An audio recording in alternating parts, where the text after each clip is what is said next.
الحمد للہ وکفا والصلاة والسلام علی من لا نبی بعد اما بعد فاعوذ باللہ من الشیطان الرجیم بسم اللہ الرحمن الرحیم واتموا الحج والعمرة للہ آمنت باللہ صدق اللہ العظیم اللہم صلی علی محمد وعلی آل محمد کما صلیت علی ابراہیم وعلی آل ابراہیم انک حمید مجید اللہم بارک علی محمد وعلی آل محمد کما بارکت علی ابراہیم وعلی آل ابراہیم انک حمید مجید۔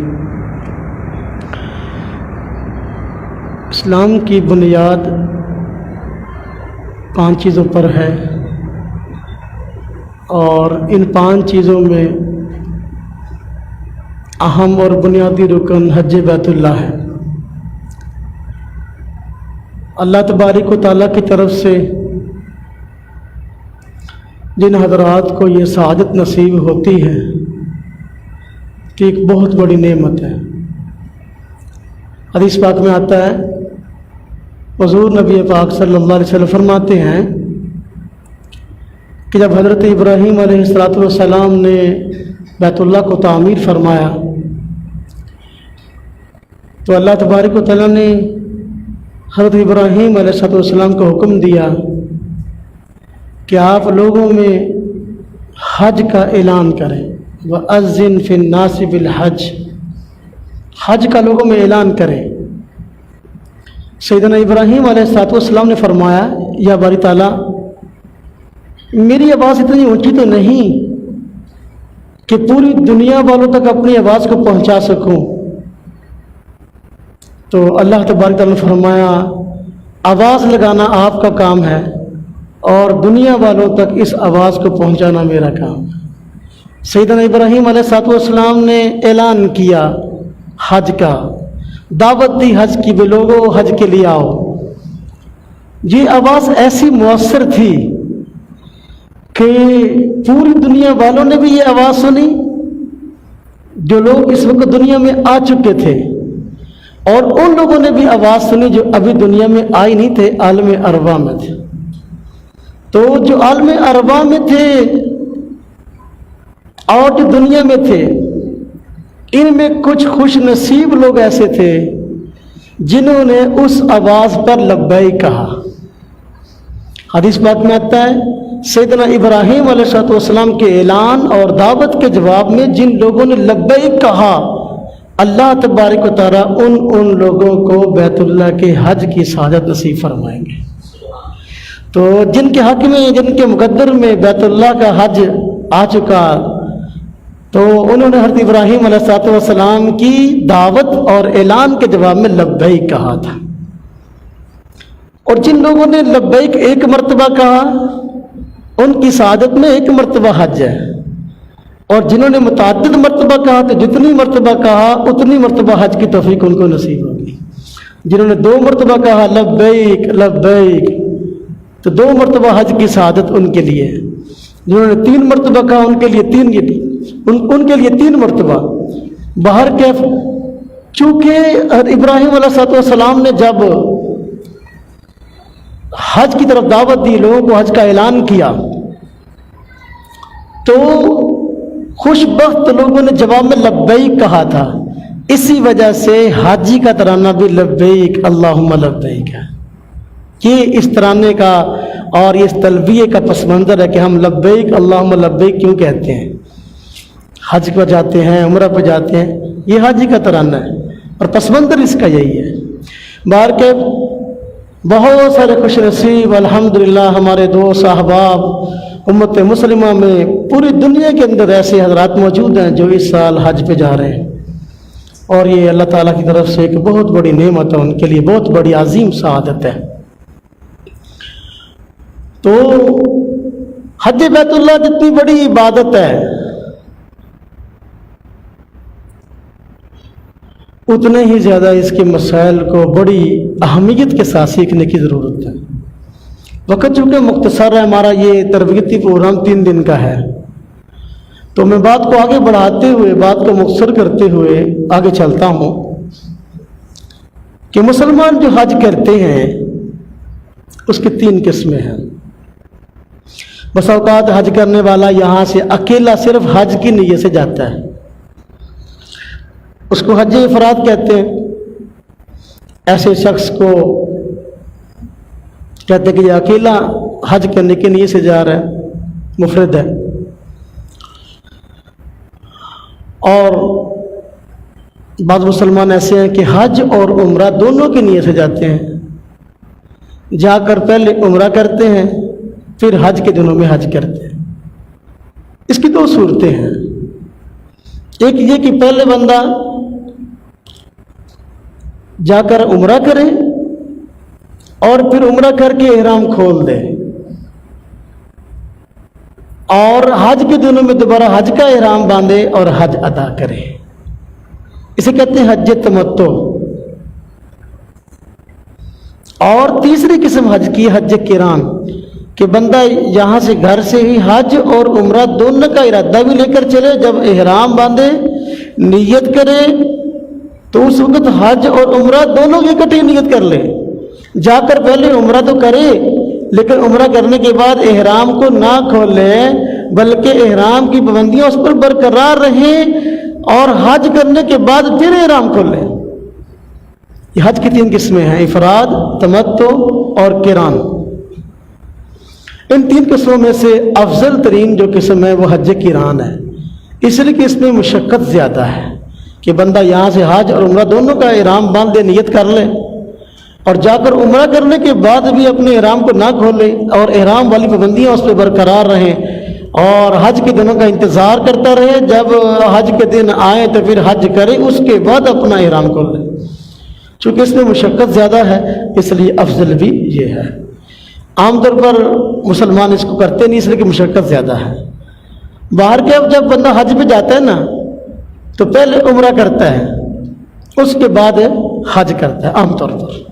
اس لیے آج ہم عمرہ کے متعلق تفصیلی معلومات اور عمرہ کا طریقہ انشاءاللہ سمجھیں گے. عمرہ اس کو حضور نبی پاک صلی اللہ علیہ وسلم نے حج اصغر فرمایا ہے، چھوٹا حج. تو اس کے بھی بنیادی احکام اور مسائل کو سیکھنا ضروری ہے. جب بندہ عمرہ کے ارادے سے گھر سے نکلے تو اس کو کن کن باتوں کا خیال رکھنا چاہیے اس کو ہم بالترتیب ذکر کرتے ہیں.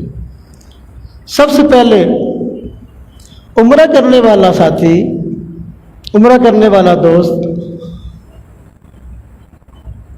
عمرے کا احرام باندھنے سے پہلے اپنے صفائی ستھرائی کا خیال کرے، اپنے بغلوں کے بال ان کو صاف کر لے، زیر ناف بال ہیں ان کو صاف کر لے اور غسل کر لے.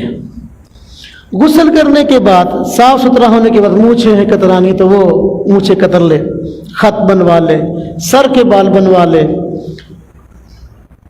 غسل کر لے. غسل کرنے کے بعد اب احرام باندھنا ہے.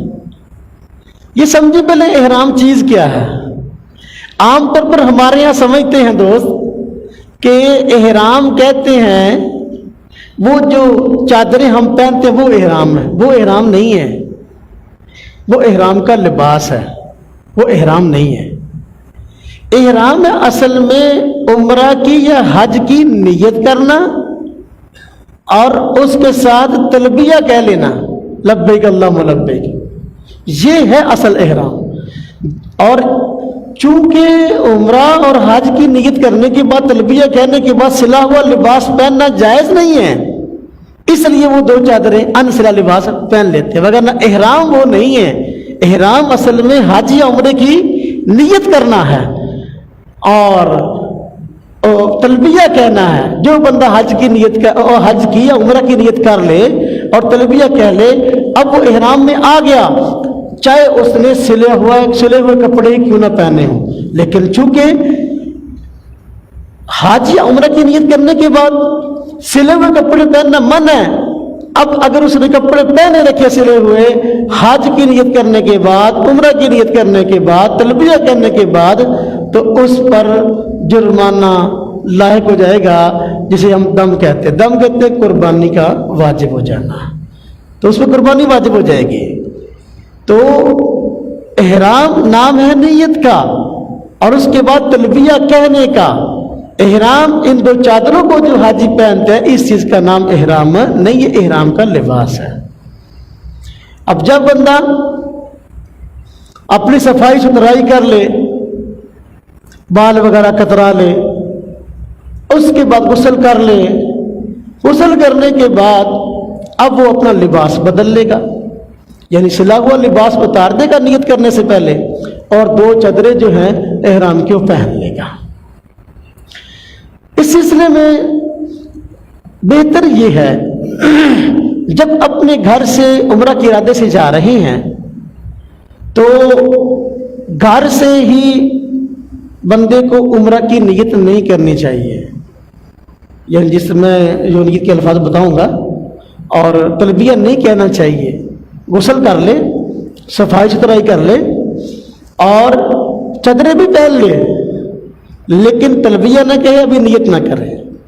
ہاں، جب جہاز میں بیٹھ جائے اور اس کا وہاں تک پہنچنا مکہ مکرمہ تک یقینی ہو جائے، جہاز میں بیٹھ کر پھر نیت کرے اور پھر تلبیہ کہے۔ کیوں؟ وجہ اس کی یہ کہ آج کل جن حالات سے ہم گزر رہے ہیں نا، بس اوقات بہت ساری پریشانیاں بن جاتی ہیں کہ بندہ تلبیہ کہہ لیتا ہے، عمرہ کی نیت کر لیتا ہے، لیکن جو ہے کوئی نہ کوئی ٹیکنیکلی مسئلہ بن جاتا ہے۔ بس اوقات بندے کے کاغذات کلیئر نہیں ہوتے، بس اوقات ٹریول ایجنسیوں والے بندے کو دھوکہ دیتے ہیں، پیسے اکٹھے کر لیے اور کہا تمہاری ٹکٹیں لے کر ہم ایئرپورٹ پہنچ جائیں گے، آپ آ جانا، لیکن وہاں پھر جب جاتے ہیں تو فون ہی نہیں ملتا۔ اب وہ فون ہی نہیں اٹھاتے، یہ فون ہی بند ہے۔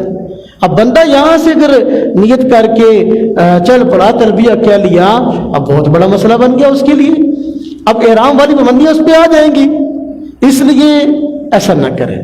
اگر ایسا کسی نے کر لیا تو پھر یا تو عمرہ پہ جائے گا، اگر نہیں جا سکتا تو پھر حدود حرم کے اندر، حرم کی حدود کے اندر اس کو ایک جانور ذبح کروانا پڑے گا، وہ ذبح ہوگا تو پھر جو ہے اس کی اطلاع ملے گی وہ ذبح ہو گیا۔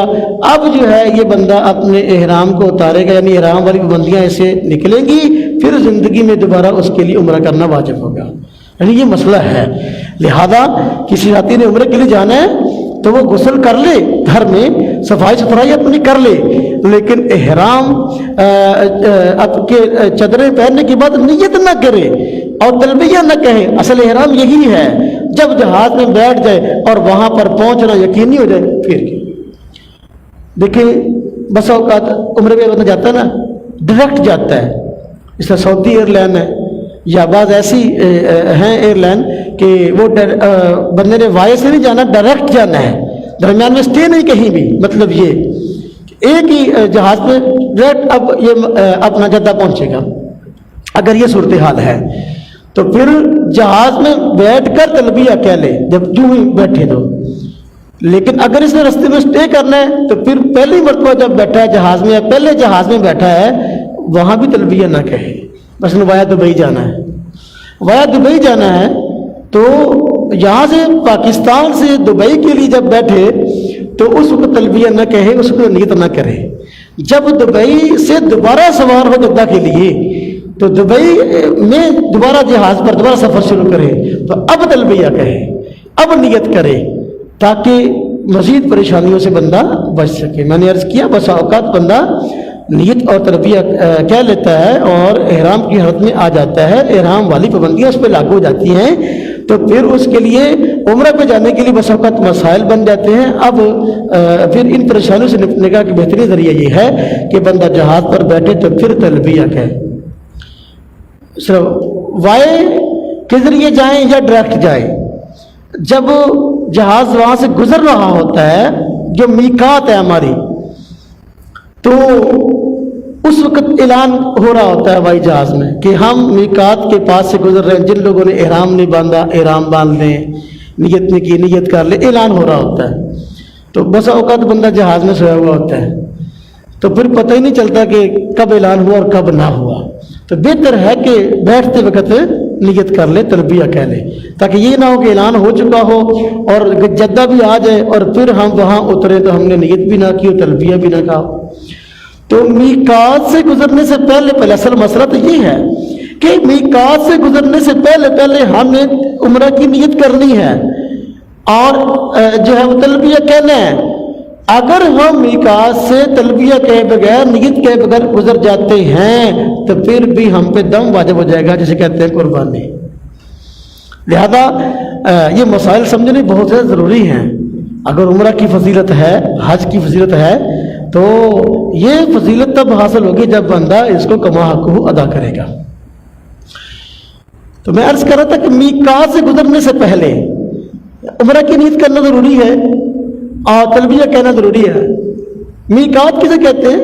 میقات وہ جگہ ہے کہ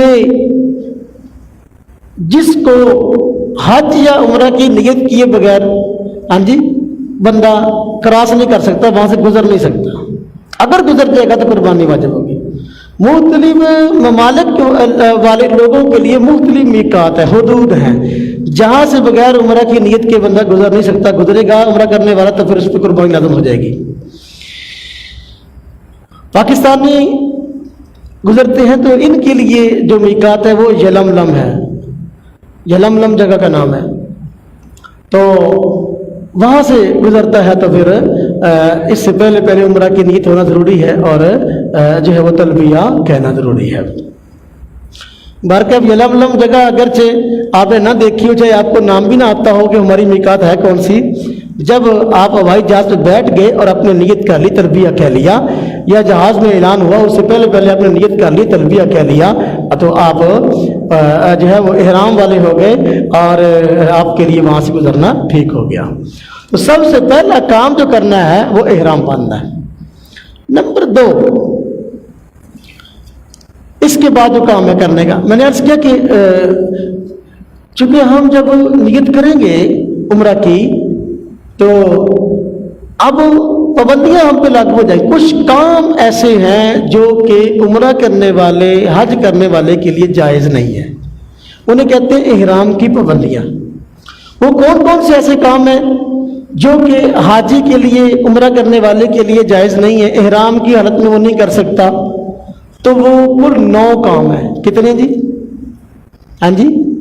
9 کام ہیں جو کہ یہ بندہ نہیں کر سکتا اور اس کے لیے منع ہے۔ 9 کاموں میں نمبر 1، ناخن تراشنا۔ عمرے کا احرام باندھ دیا، حج کا احرام باندھ دیا تو اب ناخن نہیں تراش سکتا۔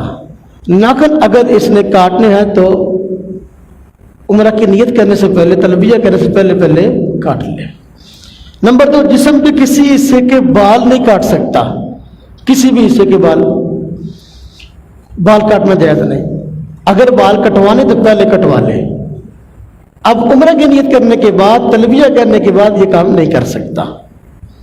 نمبر 3، خوشبو لگانا، خوشبو نہیں لگا سکتا۔ یہ نیت کرنے کے بعد، تلبیہ کرنے کے بعد اگر اس نے جب نہایا، غسل کیا، اس وقت خوشبو لگا لیا، خوشبو کا صابن استعمال کر لیا، اب منع نہیں۔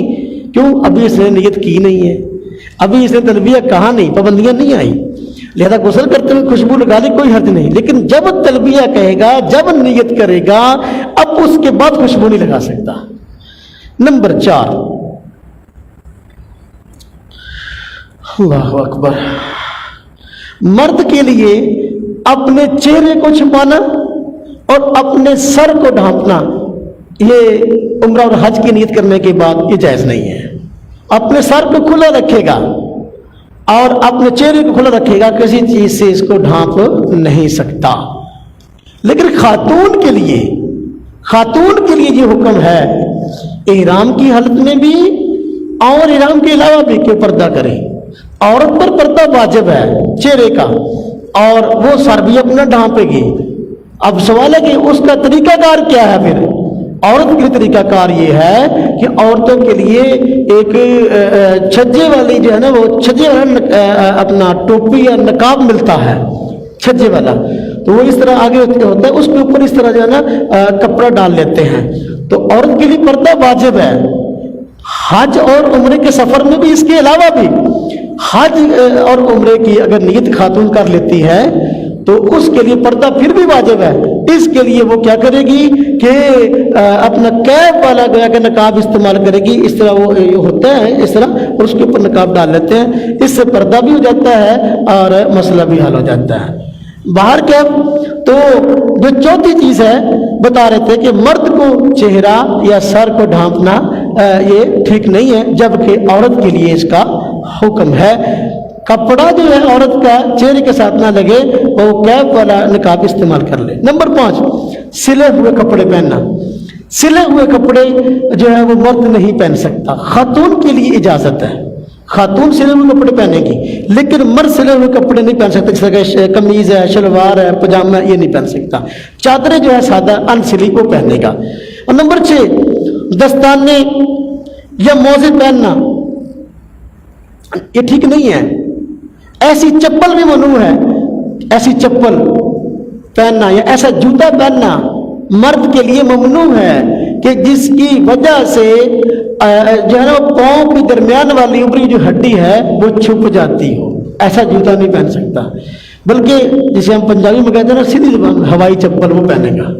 یعنی ایسی چپل استعمال کرے گا کہ جس کی وجہ سے اس کے پاؤں کے درمیان والی جو ابری ہوئی ہڈی ہے وہ ہڈی جو ہے وہ نظر آ رہی ہے, اس کو چھپانا جائز نہیں ہے.